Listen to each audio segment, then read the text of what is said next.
Welcome to this week's episode of Sojourner, and don't forget to like and subscribe. Welcome back to the ongoing series, How Spaces Define Masculinity, a Black and Black Biracial Men's Initiative. My name is Carol Jean Matthews-Shifflett, and I am the CEO of the Sojourner Group. I'd like to start by thanking my sponsors, the Utah Jazz, Planned Parenthood Association of Utah, Pacific Island Knowledge to Action Resource, PCAR, the Utah Coalition Against Sexual Assault, UCASA, and Enlightened Productions. In Session 3, I'm bringing you 3 men who will speak to you from the LGBTQI+ perspective. Dr. Cleveland Hayes, Associate Dean of Academic Affairs, Professor, Indiana University, Indiana, active member of the American Education Research Association, AERA, an active reserve of the United States Air Force, and his foundation, Meridian, Mississippi. Next, we have Dr. Kenyon Anderson, MSW, PPSC, founder and president at Always Progressing, Inc., and his foundation was Long Beach, California. And lastly, we have Obio Jones, a content creator, entrepreneur. His foundation, Atlanta, Georgia. Welcome, gentlemen. Thank all 3 of you men for joining in on this webinar. And I think this is a very special webinar because we are addressing men within the LGBT community. So with that said, I'm going to open this with a disclosure, I would say. The disclosure, before we start, I want to be transparent because I've been having this conversation for the last couple of weeks about language. So when I started this, I said gay and homosexual, and I was chastised like you wouldn't believe. You can't say gay, you can't say homosexual. So I talked to these gentlemen, and I've talked to a couple of other gentlemen. I'm going to let you all speak to that one at a time and tell me how you feel about people saying LGBTQ or gay and lesbian. And the reason I'm doing that, because that's a generational word, and I'm thinking about culture and how you speak to it from a cultural perspective. For me, it's like the example would be the slut walk. I don't identify with the slut walk, and I've been chastised for not identifying with that. But in our culture, that's a negative term. So, would you like to start, Dr. Anderson? We can't hear you. You're muted. Sure. All 3 of you are muted. I thought it was interesting when we had this conversation, and I sort of explained that I felt like that work usage was generational, and then also it had a lot to do with sort of where you were within the community.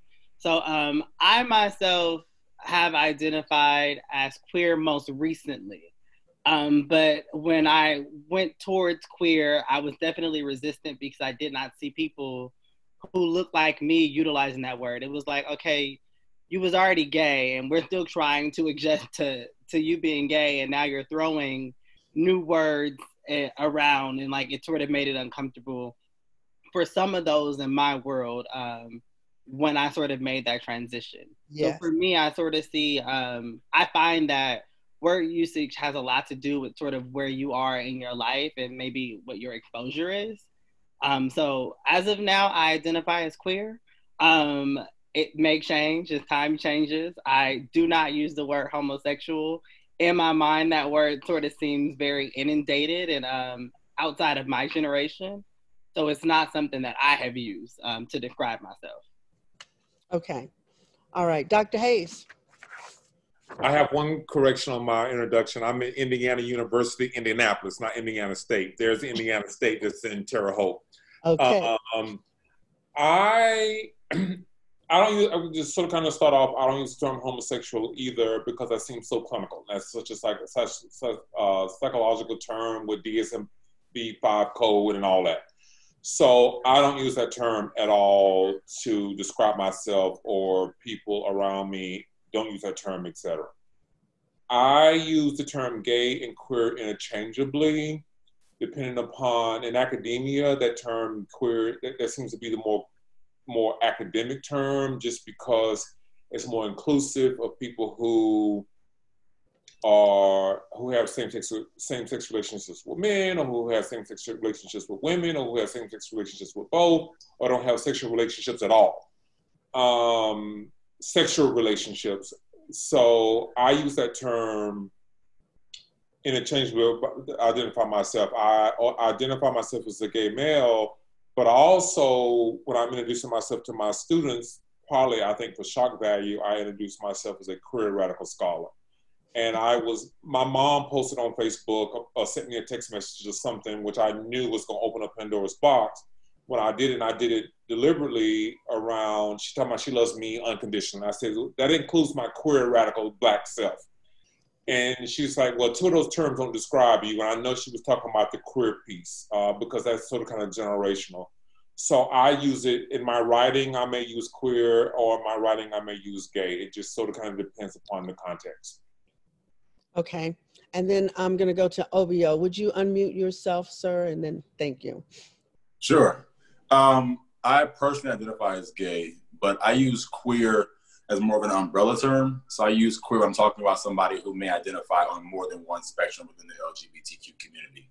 So for instance, you can be trans and bisexual. You can be non-binary and pansexual. You know, so I feel like I don't want to leave anyone out when I use queer. But for me personally, I don't see anything derogatory about being identified as gay.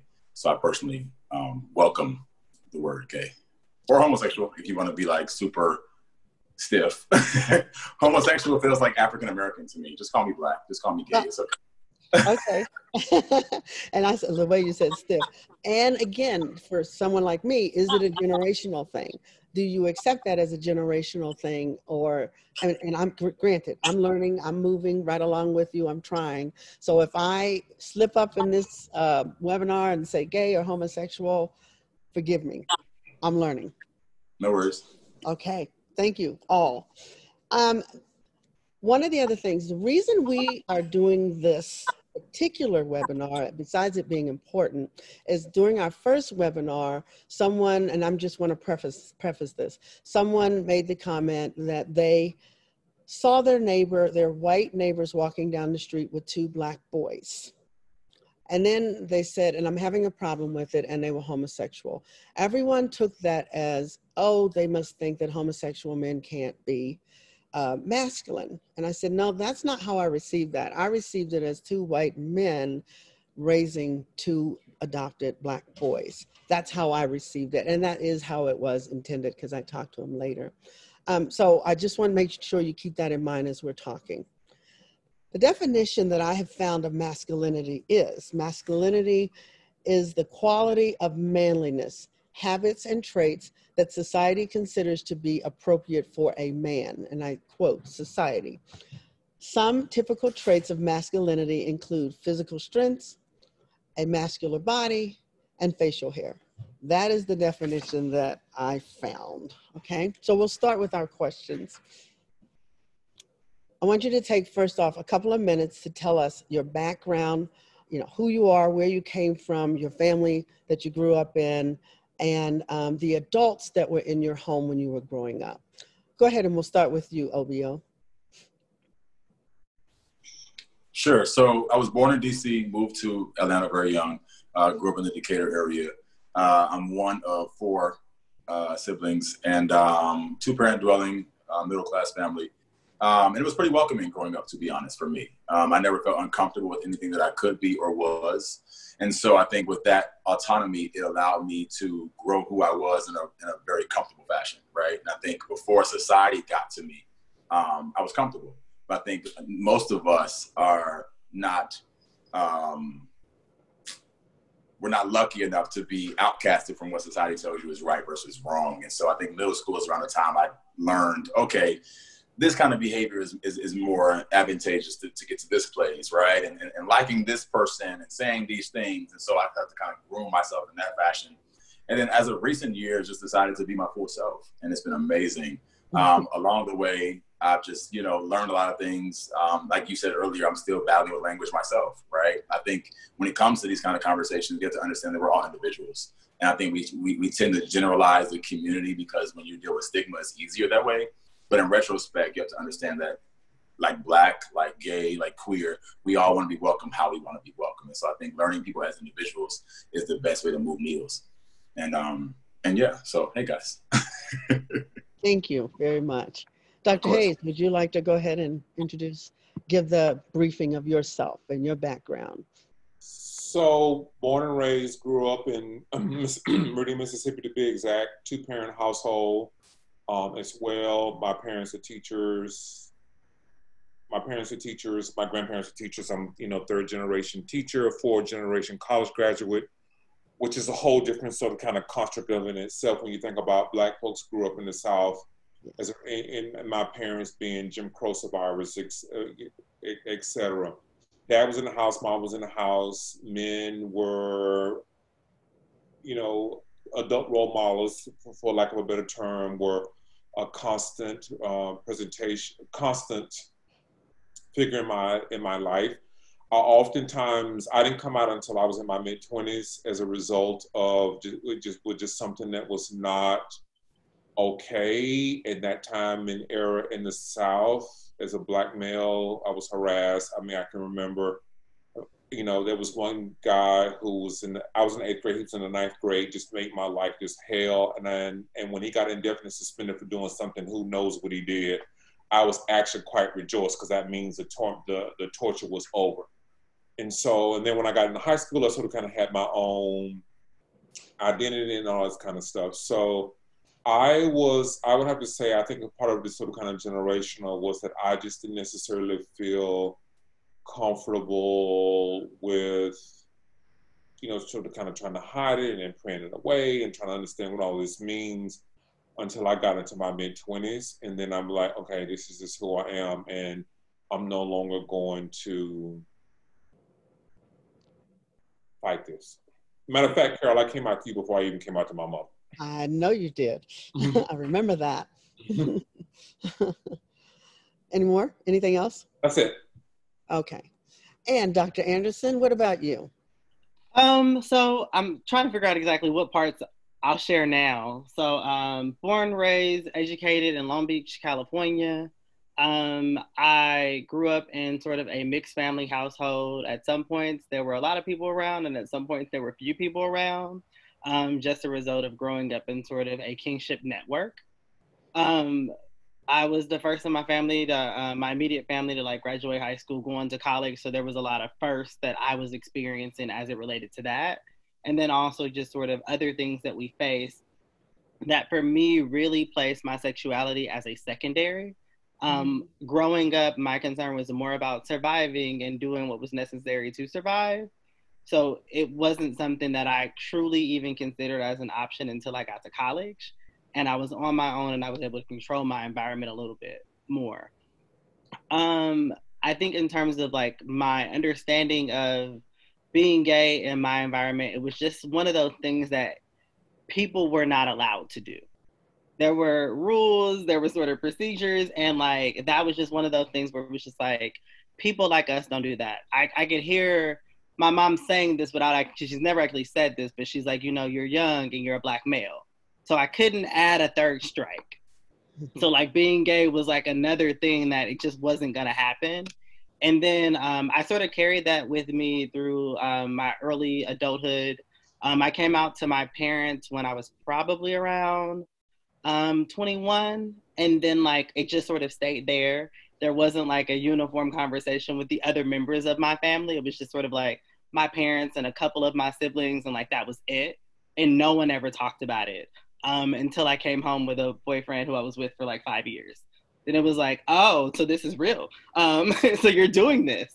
And that was sort of the introduction of it. And at that point, I was already on my own and taking care of myself. So a lot of the things that I was fearful of, I was less fearful of. So it was okay, you hate it or love it, I'm gonna live my life and you can choose to opt in or opt out. And that was just sort of the approach that I took in my earlier years. Okay, thank you. I appreciate that. I had a question from from a guest who would like for me to explain the slut walk. So just go back real quick. The slut walk is a movement that was started by a group of Canadian women white women who did not consider African American women when they started their movement. And I remember actually working at an organization, actually UCASA, when the director asked if we'd like to do the slut walk, and there were two African American women in the office, and we both froze and said, no, that's an offensive word, we would never use it. And I understand what it is it's trying to say that no matter how women dress, we are not sluts. But in African American culture, at least in my generation and a little bit younger, that's an offensive word. So I just wanted to explain that to that person who asked. I hope that answers your question.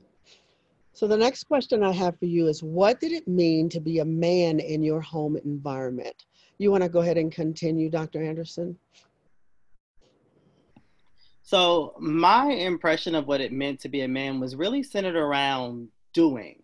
So men were supposed to provide, we were supposed to protect. The protection came along with you were supposed to present as a threat to anything that could be dangerous. And that was really just sort of the major keys and messages that I took centered around manliness and masculinity in terms of like my growing up. My stepfather definitely emulated a lot of those things. He was very stoic. He was not very emotionally expressive. There was always sort of a guessing game where like, I don't know what you're thinking. Are you happy or mad, or are there a range of emotions and feelings? So it was very much so like, you know, the role of a man is to provide for the family. And it was sort of limited, I believe, in the scope of who I could be as a man and how I could express myself. I needed to dress a certain way, speak a certain way, carry myself a certain way. Okay. All right. Dr. Hayes? So good to see you, Avis. It's been a minute. Reflecting on that question, I'm just thinking about, I guess I was more chastised in ways in terms of that I will never forget that I was in 7th grade and my music teacher called me over to the side and told me, because I was licking my lips, which I will do a lot because I'm dry. And so, and she was like, well, men don't lick their lips. I had never heard that in my life until she pulled me to the side. And you know, she was my church member, so she knew me sort of kind of intimately, like they're part of my fictive kinship. And I was walking in the hallway, and she pulled me to the side, and I came home, and I asked my mother, like, is that true? Where does that come from? And I don't know if that's because it's supposed to be, you know, like lipstick or whatever. I don't know. But one thing I do remember is that people spending so much effort around my masculinity or lack thereof, making sure that you're doing this and not doing this. And I'll never forget, I was a kid, and I'm the only, and one thing I forgot to announce in my introduction, I have 3 siblings. I have 2 siblings, there's 3 of us. I'm the only son. And the oldest, right? And I'm the oldest. And so as a part of that, you know, my parents, I think, sometimes work overtime to make sure that I think they sort of kind of suspected that I may have been gay early on. And they really, really sort of kind of worked overtime to make sure that it didn't manifest itself in some sort of kind of way. And so I must have been about 12, maybe a little younger. And my cousin had come for the holiday, for the summer, and my parents wouldn't let me go off with my aunt, my grandmother, my sister, and my cousin because I was spending too much time around women. So it wasn't so much about them trying to define define. Most of it was that they were trying to define it for me and put me in these boxes to make sure that I wasn't going to present in some sort of kind of way. Like early on, I can remember, you know, as early as, you know, that incident in school. I was in the 7th grade, so I was 12. Okay. What about your father? Anything? My father was the one who told me I couldn't go to my grandmother's house anymore because I was hanging out with women too much. Okay. And worrying about. And he came home one time, and I'm the only son, so I got mother and sisters. I'm the only, you know, and so, and just really like forcing me to go hang out with my male friends, or or telling me, he came home one time and I was sitting in the living room with my mom and everybody, and he came home and saw me sitting there and everybody in the room was female, and he made me get up and go outside. So now I'm outside by myself. And so that sort of kind of ingrained in my mind that when he came around, if I was in the house with him talking, I just got up, either went to my room or went upstairs, went outside, and then I was so now that I'm sort of kind of processing this, a lot of this alone thing came out as a result of trying to make sure that I'm not dealing with this over policing my maleness in ways that made me very, very uncomfortable now as an adult, now as I'm sort of kind of processing it. Okay. All right. Thank you. Mr. Jones, you want to go ahead and continue with that question? What did it mean? If you want to manifest doctor on me, you know, be my guest. You almost called me doctor. Dr. Jones, I know, right? Well, I always say I got lucky with the father that I had, only because my father had a really good balance of sensitivity and I think coupled with his masculinity. So I never felt like the urge to be the provider or to be the whatever. I think I naturally was inclined to do what quote unquote masculine things are. I was active in sports. I was a fairly tough kid, you know, all the things. And so I think for me, I never felt like my masculinity was police. I just felt like I have a affinity for men that other kids probably don't have. What do I do with this thing, right? But I felt like in terms of my personality and how I interacted was very like, I guess, socially constructed to be heterosexual behaviors. And so I never really had the conversation of someone policing me, but I definitely understand what Dr. Hayes is talking about in my adult life, right? Where you police even how much care men take of themselves, right? Like there's a lot of facial cleansers in that bathroom. Like, what's that about? You know what I'm saying? All the small little details we use to like then start to question men's orientation based on little, you know, silly things. And so I think, but for me, I got lucky in seeing my dad cook, but also seeing him provide, but also seeing him cry, but also seeing him, you know, console and all the things. I never felt like a man was one dimensional. I felt like I could be all things. And so I got lucky in that regard. But yeah, that was kind of how I was reared into my masculinity. That's good. That's good. Yeah, Okay. for sure. That's And which is interesting, my father cooked too, now that you mention that. My father cooked. My mom No, you didn't say that. You didn't say that. Stop taking my stuff, Dr. Hayes. My mom didn't do all the cooking. There were times that my father actually prepared the meal. I mean, so yeah, I do. When you mention that, but yeah, wait a minute, my dad cooked. Don't take my stuff, Dr. Hayes. You had your time. You had your moment. But you know what, Dr. Hayes, it's really interesting that you say that, because I remember when I used to drive and my husband would sit in the passenger seat, you would say to me, there is no way that my mother would be behind the steering wheel and my father in the passenger seat, yet you say your father cooked. So, I mean, he did have a dual role. He didn't just make it all one role, which was interesting. I think it's interesting that you say that, because my bio father is actually, he's a chef, and he was very emotional. But for me, being around my bio dad was such an outlier because he presented like no other man I knew. So it was like, not only am I policing my behavior, but when I'm around my bio dad, he was expressive in a way that just did not make sense to me. It was just like, you are actually the antithesis of everything that I'm not supposed to be, based on like the regular messages that I'm getting. Right. Yeah. So you were kind of torn, or looking and seeing, okay, what's going on here? I'm supposed to be this way. You're being this way. But, okay. All right. Stay tuned for the next episode on How Spaces Define Masculinity, a Black and Black Biracial Men's Initiative.